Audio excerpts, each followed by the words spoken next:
মাত্র বাজার থেকে আসলাম। বাজারে গিয়েছিলাম, মাছের বাজারে।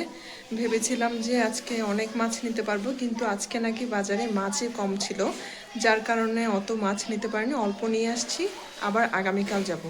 মাছের বাজারের সাথে সাথে আমি কিছু সবজির বাজার করেছি। আপনাদেরকে দেখাই যে আমি কি বাজার করেছি।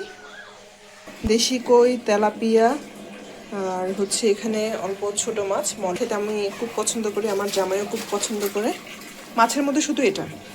আর সবজির বাজারের মধ্যে মিষ্টি কুমড়া, একটু গাজর, ধনেপাতা, একটু শাক। তারপর এখানে অল্প আলু নিয়েছি, একটু শুকনো মরিচ, হলুদের গুঁড়া, আর হচ্ছে রিমোটের ব্যাটারি শেষ হয়ে গেছে, সেটা নিলাম। তারপর এখানে নিলাম ডিম। বেশি করে ডিম নিলে হয় কি যে তারা কার্টন করে প্যাকেট করে দেয়। এই যে এখানে 4 ডজন ডিম। আর এ হলো আজকের আমার বাজার সাজার।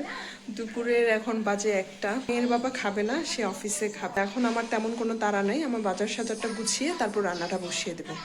তো দেখা হচ্ছে আবার। বাই।